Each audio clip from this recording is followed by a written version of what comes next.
In April of 1944, on a small hill in northeast India, there was a tennis court. White lines on packed earth. A low net. The kind of place where, not long before, officers and their families had spent quiet afternoons playing games and drinking tea. Nobody who ever stood on that court imagined it would become one of the most fought-over pieces of ground in the Second World War. The hill town was called Kohima. Most people have never heard of it. And yet in 2013, when the National Army Museum in London asked the public to vote on Britain's greatest battle, Kohima won. It beat Waterloo. It beat D-Day.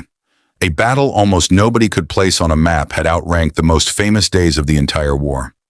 To understand why, you have to go back to the spring of that year, when Japan controlled Burma and had set its eyes on India. Lieutenant General Kotoku Sato led roughly 15,000 Japanese soldiers through jungle and mountains that British planners had assumed no army could cross. He proved them wrong. His men marched for weeks with barely any supplies, moving fast, moving quietly, betting everything on speed and surprise. They reached Kohima before anyone expected them to. What stood in their way was small and exhausted. Roughly 1,500 British and Indian troops held the town, many of them clerks, cooks, and support staff who had never expected to fight, handed rifles and told to hold the line. Alongside them stood Naga tribesmen who knew every ridge and gully of their own hills better than any map could show. They were outnumbered 10-1. The fighting narrowed day by day to a single point. The garden and tennis court of the Deputy Commissioner's bungalow perched near the top of the ridge. Soldiers dug trenches straight across the tennis court itself. Grenades were lobbed back and forth over a net that had once been used for something as ordinary as a game. Men fought close enough to hear each other's voices.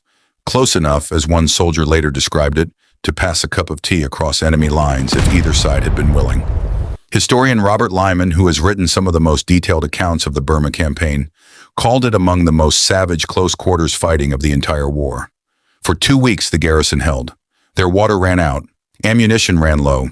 The wounded piled up faster than anyone could treat them. And still, nobody left the ridge.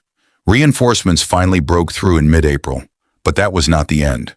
It was the start of a much longer, grinding counteroffensive that would drag on through May and into June, as British and Indian forces slowly pushed the Japanese back down the same slopes they had climbed with such confidence weeks before.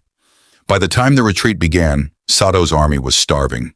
Supply lines that had never truly existed had finally caught up with them. Historian Lewis Allen later described the road leading away from Kohima as one paved with the bones of the retreating army.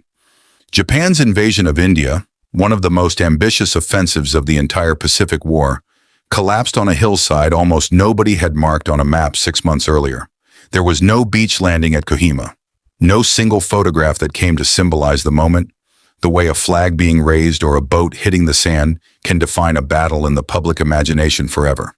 There was only a ridge, a garden, a tennis court, and a group of exhausted, outnumbered people who simply refused to move. Maybe that's exactly why it took 70 years for anyone to properly vote on how much it mattered. Some of history's biggest turning points don't look like turning points while they're happening. They look like a line on a map that nobody important seems to be watching.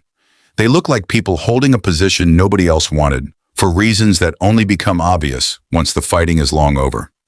The tennis court is still there today, restored, with a small memorial marking where the lines once ran. Grass grows where trenches used to be, and somewhere underneath that ordinary patch of ground is one of the quietest, least remembered reasons the outcome of a war went the way it did. Thank you so much for watching. I hope you enjoyed this video. Don't forget to like and subscribe, and I'll see you in the next one.